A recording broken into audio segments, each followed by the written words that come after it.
Ini merupakan kehormatan bagi kami, bagi FITB, Fakultas Ilmu dan Teknologi Kebumian, untuk bisa memperkenalkan fakultas kami kepada para adik-adik semua, para calon-calon mahasiswa ITB. Ini langsung diberikan oleh narasumber-narasumber yang luar biasa. Tentunya lapisan yang sangat tipis, namun lapisan ini yang menjamin kita untuk hidup nyaman. Ketika kita mempelajari dinamika air laut di zaman dulu, kita bisa melihat proyeksi ke depannya. Ini adalah cabang-cabang ilmu yang ada di geologi teknik. Kalau kalian bosan, wah ini kuno ini, gitu ya. Oke, kita pun menyiapkan ruangan yang seperti ini. Jadi seperti kalian pada waktu main Avatar.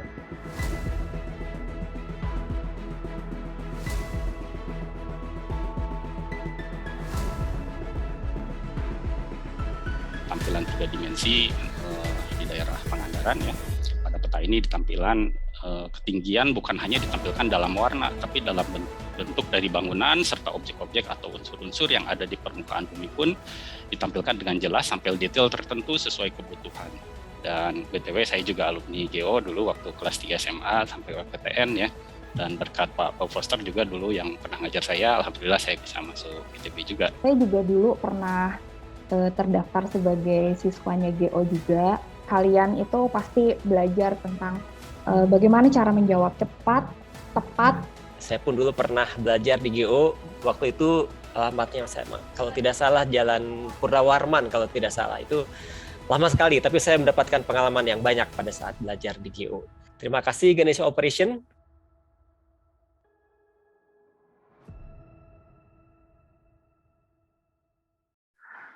Oke, bismillahirrahmanirrahim.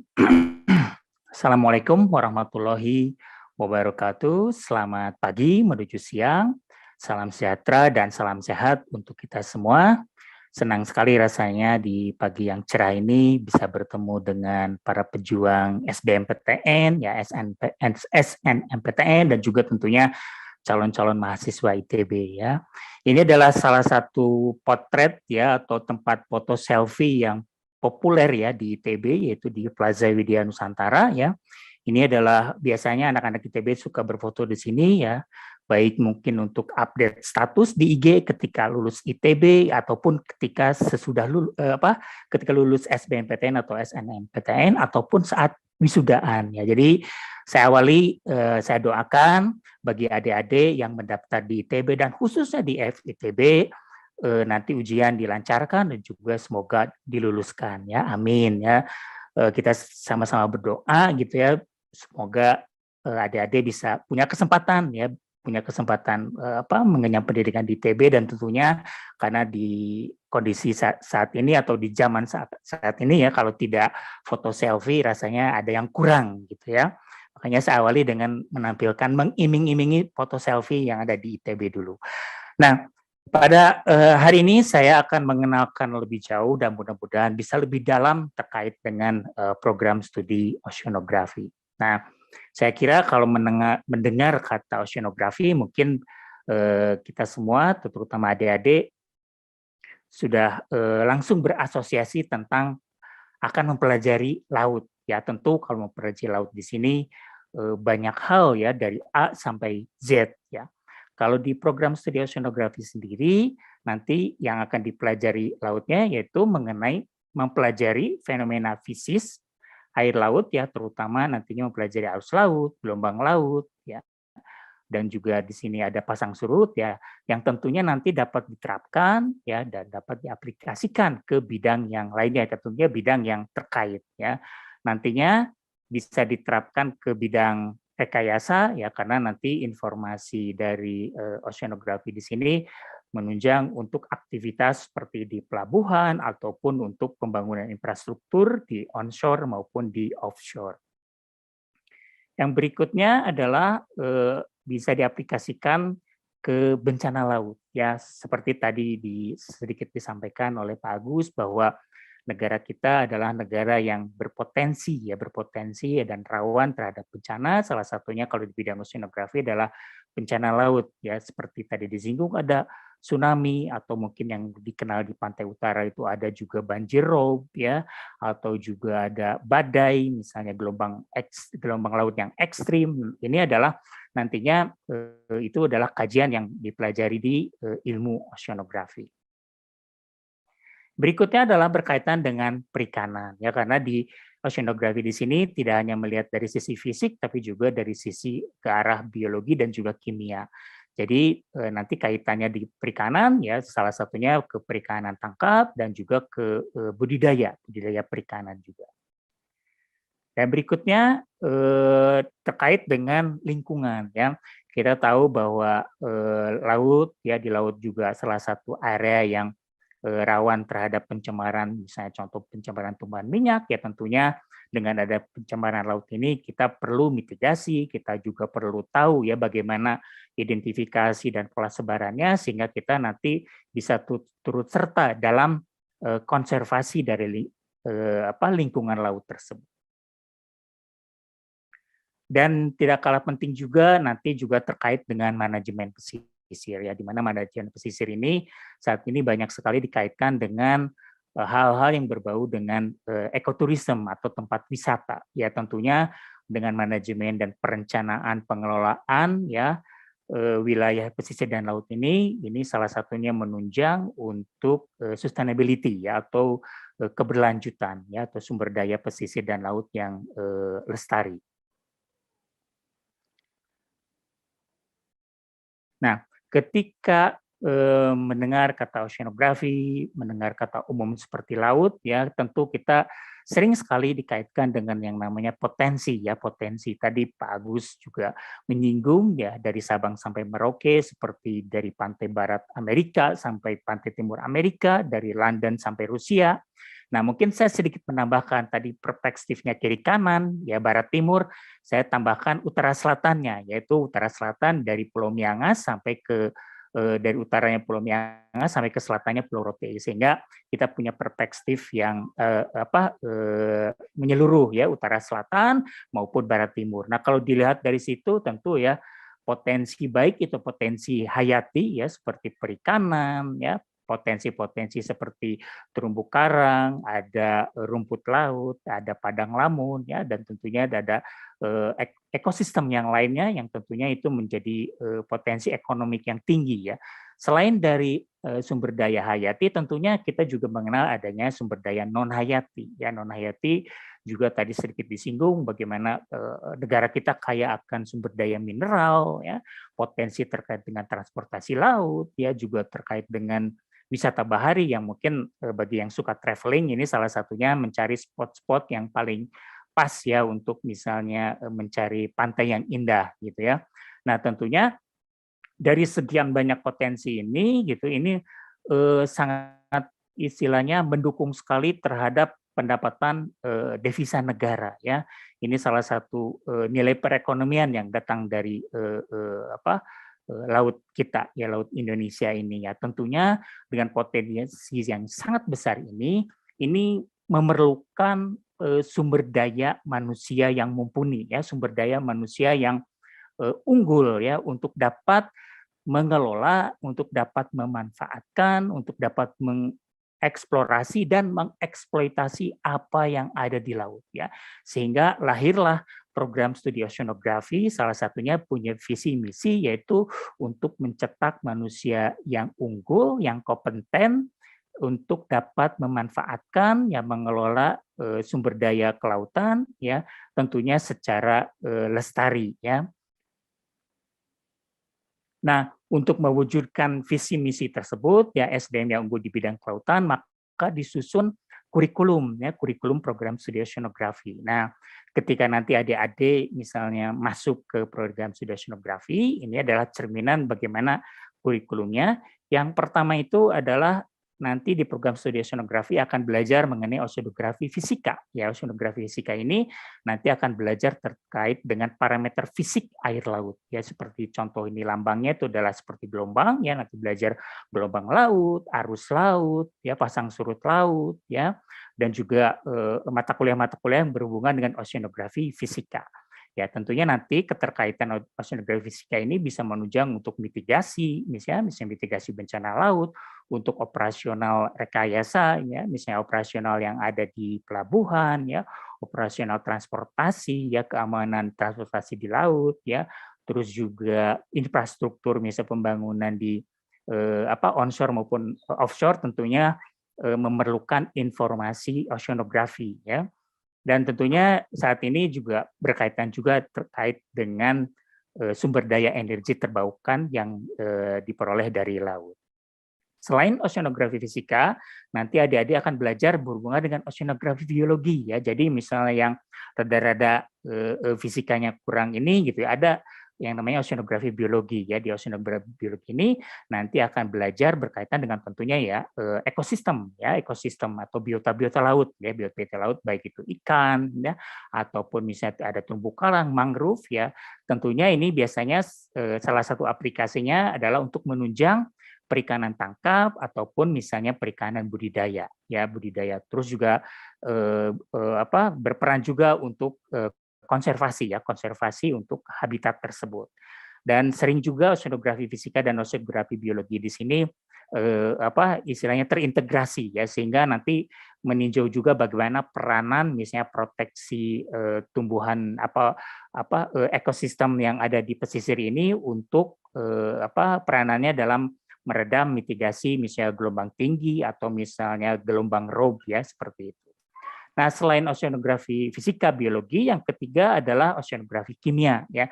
Bagi adik-adik yang suka oceanografi kimia, tentunya nantinya akan belajar berkaitan dengan proses kimia yang ada di laut, ya, proses kimia yang ada di laut. Ini sebagai ilustrasi, ini adalah pencemaran minyak di laut, ya. Tentunya nanti adik-adik bisa melihat dari sisi kimianya, yaitu bagaimana proses kimia tumbuhan minyak ini ketika memasuki air laut, ya, karena air laut punya komposisi kimia tersendiri. Ketika misalnya bertemu dengan tumpahan minyak, apakah akan bereaksi atau bagaimana. Nanti juga dilihat dari oceanografi biologinya. Nah, bagaimana nih efek dari tumpahan minyak terhadap ekosistem yang ada di laut, gitu. Dilihat dari oceanografi fisikanya, ya, ini tumpahan minyak ini akan dilihat bagaimana sebarannya, ya, sebaran ke kiri, ke kanan, ke utara, ke selatan misalnya, sehingga kita bisa nantinya memitigasi pola sebaran dari minyak tersebut, ya, sehingga nantinya bisa meminimalisir dari dampak kimia tersebut, ya, dampak dari tumpahan minyak tersebut dilihat dari sisi fisika, kimia maupun biologi. Dan yang gambar yang paling bawah yang terkait dengan oceanografi kimia yaitu terkait mungkin perubahan iklim, ya, adik-adik tahu ketika perubahan iklim misalnya kalau dihubungkan dengan laut yaitu ada kenaikan muka air laut, ya, terus juga ada pengasaman air laut gitu, ya. Nah, ternyata di laut ada boleh dikatakan ada absorber, ya, atau ada yang meminimalisir dampak dari perubahan iklim ini, yaitu habitat, ya, habitat atau pasal ekosistem, ya. Di sini ada terumbu karang, ada juga misalnya rumput laut, ada padang lamun yang notabene membutuhkan CO2, ya, untuk berfotosintesis yang nantinya akan memproduksi sebagai oksigen, ya. Tentunya ini salah satu peranan yang bisa meminimalisir kandungan CO2 yang ada di bumi ini. Dan yang terakhir ketika adik-adik masuk program studi oceanografi, selain fisika, biologi, dan kimia, nanti berkaitan juga mempelajari tentang oceanografi geologi. Nah, kalau oceanografi geologi ini adik-adik nanti akan belajar terkait dengan dinamika dan sirkulasi air laut ketika melihat kita dari geological time scale, ya. Tentu kalau skala geologi kan skala yang waktu yang lama, ya, ribuan, puluhan ribu atau ratusan ribu tahun yang lalu gitu, ya. Sehingga dilihat bagaimana sirkulasi, ya, dinamika air laut di zaman itu, ya. Sehingga ketika kita mempelajari dinamika air laut di zaman dulu, ini menjadi pelajaran buat kita, ya, pelajaran buat kita melihat bagaimana perubahannya di masa sekarang maupun nanti kita bisa melihat proyeksi ke depannya. Nah, untuk menyempurnakan pemahaman oceanografi fisika, biologi, kimia, dan geologi, ini dikembangkan metode pembelajarannya. Jadi metode pembelajaran nanti ada observasi lapangan, ya, tentu adik-adik akan ke lapangan, misalnya ke pesisir, ke laut, gitu, ya. Baik itu misalnya dengan grup kecil ataupun misalnya cruise mengikuti instansi yang lain, gitu, ya. Itu tipikal di observasi lapangan. Ya, berikutnya adalah dengan metode simulasi numerik atau komputasi ya. Jadi bagi adik-adik yang mungkin kurang senang ke lapangan, mungkin karena panas dan sebagainya, atau mungkin karena kondisi yang lain, adik-adik juga bisa menguatkan di sisi simulasi numerik ya, atau komputasi di sini. Bagi yang senang coding, yang senang programming, ya ini juga ada fasilitasnya ya. Metode yang dikembangkan melalui simulasi numerik ya, terkait dengan bagaimana simulasi gelombang laut, arus laut, ya nanti juga dihubungkan dengan parameter biologi, kimia ataupun yang lainnya. Dan yang terakhir adalah dikembangkan terkait dengan analisis laboratorium. Nah, untuk analisis laboratorium biasanya ini untuk oceanografi biologi dan kimia ya, karena laboratorium ini adalah bagaimana kita melihat terutama makhluk-makhluk yang mungkin lebih kecil ya, atau parameter-parameter yang relatif sangat sulit ya dilihat dengan mata kepala sendiri, sehingga kita membutuhkan analisis secara laboratorium ya. Jadi ini metode yang dikembangkan di program studi oceanografi. Nah, untuk menunjang kurikulum yang sudah disusun, maka ini adalah kegiatan akademiknya. Jadi nanti ketika adik-adik masuk di program studi oceanografi, mungkin kegiatan akademik yang akan diperoleh yaitu seperti biasa, yang mungkin ya sudah biasa kuliah tatap muka. Nah, kuliah tatap muka ketika mungkin kondisinya sudah normal, ya mungkin saat ini kondisinya adalah kombinasi atau hybrid ya. Ada yang sebagian tatap muka, ada yang sebagian lagi melalui jaringan atau online ya. Berikutnya adalah kegiatan akademik adalah praktikum ya, karena tidak ini juga ya, bahwa kegiatan nantinya tidak hanya di kelas saja tapi juga ada praktikum. Praktikumnya ada indoor dan juga outdoor. Nah, indoor ini adalah salah satu aktivitas untuk komputasi ya, ini komputasi di lab komputer, dan juga ada tentunya kalau lab kimia ya tentu harus di lab yang lab basah ya, mungkin yang adik-adik juga sudah tahu ya, ketika di SMA ada laboratorium kimia. Nah, praktikum yang di Prodi OS juga ada kegiatan praktikum outdoor ya. Outdoor di sini kita memanfaatkan fasilitas Saraga ya. Jadi ITB punya fasilitas olahraga yang mumpuni ya, dari mulai lapangan bola, lapangan tenis ya, dan juga ada kolam renangnya. Nah, kebetulan di program studi oceanografi di sini ada mata kuliah selam ya, mata kuliah selam ya, salah satunya kita harus berenang ya, sebelum menyelam kita harus praktek berenang dulu, dan kita menggunakan praktek outdoor di kolam renang Saraga. Nah, untuk melengkapi kuliah tatap muka, praktikum indoor dan outdoor, dilengkapi tadi sudah sedikit disinggung oleh Pak Dekan, yaitu kalau di FITB dikenal dengan adanya kuliah lapangan ya. Ini sebagai salah satu contoh kuliah lapangan yang ada di program studi oceanografi. Nah, kuliah lapangan ini juga menunjang ke kurikulum yang tadi ya, adik-adik, ada pengukuran parameter fisik, ada pengukuran parameter biologi, ada pengukuran parameter kimia, dan juga ada hubungannya dengan parameter geologi ya. Di program studi oceanografi sendiri terkait mata kuliah lapangan ini ada 10 mata kuliah.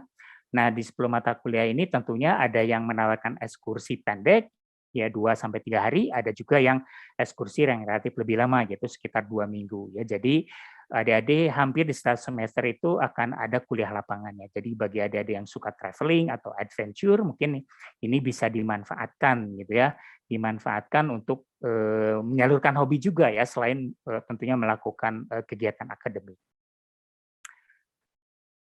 Nah, untuk mendukung tadi kurikulum akademik ya, ini juga didukung oleh fasilitas-fasilitas pendukung ya. Tadi Adekan juga menyebutkan bahwa di FITB ini salah satu fakultas yang punya fasilitas yang mumpuni ya. Ini contohnya tadi sudah sedikit disinggung bahwa ini adalah kapal riset ARA yang sekarang tambat di Pelabuhan Cirebon.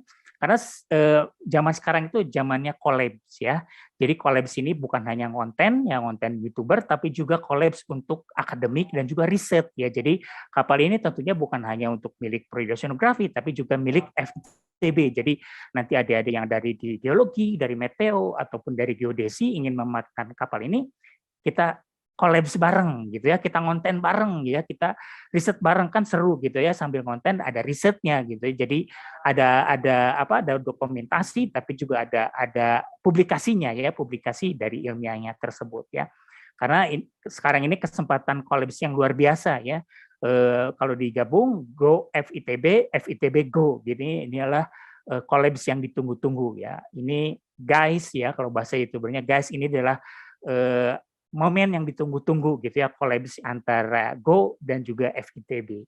Nah, fasilitas pendukung ini tentunya mendukung untuk pengukuran parameter fisik ya, parameter kimia dan juga parameter biologi ya. Parameter fisik ini adalah salah satu yang kita miliki ya, tentunya peralatan yang mendukung untuk pengukuran arus laut, pasang surut gitu ya, dan juga misalnya kecepatan arus laut ya, dan juga gelombang laut ya. Dan alat-alat yang berhubungan dengan kimia dan biologi juga kita alhamdulillah mumpuni juga ya, untuk mengukur temperatur, mengukur salinitas, ataupun misalnya ke arah biologi zooplankton atau fitoplankton, ataupun mungkin berkaitan dengan polutan seperti ada untuk turbiditas dan lain-lain ya. Tentunya selain fasilitas pendukung yang ini, kita juga didukung dengan peralatan selam ya, bagi adik-adik yang nanti mungkin tidak hanya mengukur di permukaan, tapi juga misalnya sampai ke dasar di perairan pantai tentunya ya.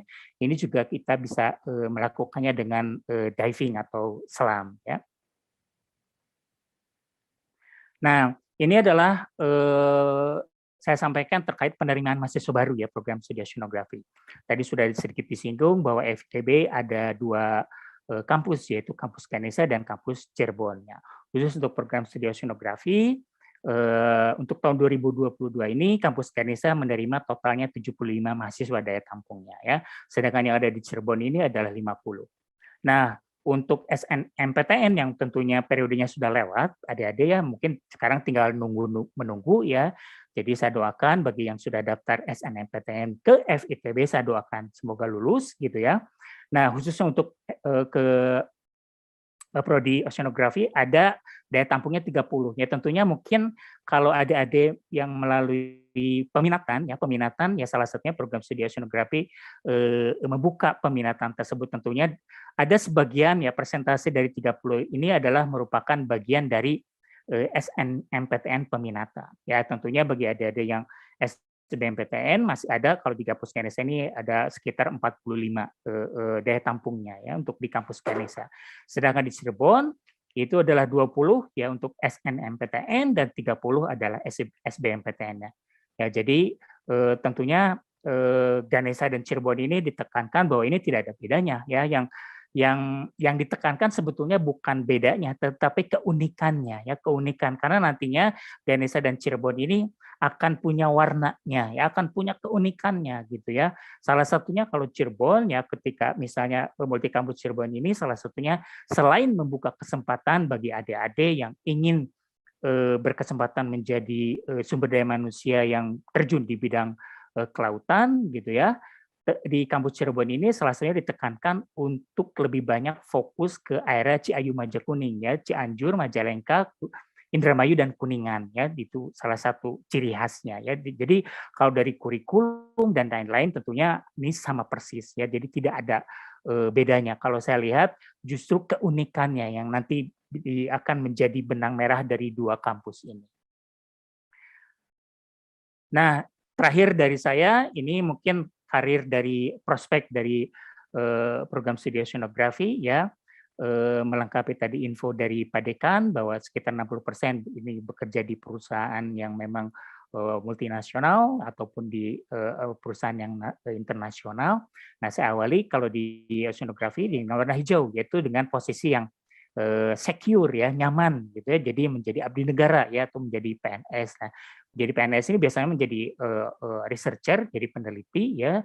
Sekarang mungkin LIPI BPT menjadi BRIN, kalau di kementerian ada di KKP, ada Kemenkomar, ada BNPB, atau mungkin menjadi dosen ya, seperti saya, ini lambang Korpri biasanya ya kalau menjadi PNS. Atau juga sebetulnya kalau bagi adik-adik yang ingin misalnya sekarang disaksikan oleh seluruh Indonesia, bisa juga mengabdi ke daerah asalnya ya, ke provinsi masing-masing atau ke Pemda dan Pemda tingkat 2 masing-masing ya, karena biasanya Pemprov dan Pemda yang ada pesisirnya itu memiliki dinas kelautan dan perikanan. Jadi adik-adik bisa berkontribusi ya untuk mengembangkan potensi daerahnya. Nah, tadi sudah disinggung kalau biasanya kalau oceanografi fisika biasanya akan berhubungan dengan yang warna orange di sini ya, menjadi seorang oceanographer, menjadi profesional oceanographer biasanya bekerja di konsultan ya, menjadi kuasa modeler atau menjadi data processing yang nantinya menunjang aktivitas seperti di pelabuhan ataupun misalnya aktivitas di onshore ataupun di offshore. Nah, beralih ke sebelah kiri, biasanya kalau oceanografi fisika dan kimia itu ada di sebelah kiri, ya, terjun ke dunia industri perikanan, ya misalnya ke aquaculture, ya, atau yang ke warna merah, ya, ke konservasi bagi adik-adik yang senangnya di konservasi, ya, senangnya misalnya bekerja di NGO, ya, konservasi terumbu karang, ya, padang lamun ataupun yang lain, atau misalnya adik-adik ingin melanjutkan passion-nya di selam, ya, menjadi diver profesional, ya, ataupun bekerja di bidang yang berkaitan dengan pariwisata, ya. Yang terakhir yang warna ungu di sini adalah lain-lain, ya. Lain-lain ini salah satu entrepreneur, ya. Mudah-mudahan salah satu atau mungkin salah banyak ya dari adik-adik ini bisa menjadi penerus Pak Bob Foster yang salah satu entrepreneur sukses, ya. Di sini mudah-mudahan menjadi lahir sekian persen yang hadir di sini menjadi entrepreneur, ya. Apalagi saat ini dunia coding programmer juga terbuka, ya tidak menutup kemungkinan ya dari lulusan FITB ini menjadi kerja di bidang digital ya, karena di setiap prodi di FITB ini akan banyak bersentuhan dengan data-data, akan banyak bersentuhan dengan programming, akan banyak bersentuhan dengan software-software ya, sehingga tidak menutup kemungkinan kalau switch ke purely programming itu tidak kesulitan karena memang sudah memiliki dasar itu gitu ya. Demikian mungkin yang bisa saya sampaikan ya terkait dengan pengenalan program studi oceanografi. Bagi adik-adik yang ingin lebih lanjut mengenal program studi oceanografi bisa melihat website ataupun media sosial yang ada di program studi oceanografi. Sekian, terima kasih. Assalamualaikum warahmatullahi wabarakatuh. Waalaikumsalam warahmatullahi wabarakatuh. Terima kasih Pak Kaprodi.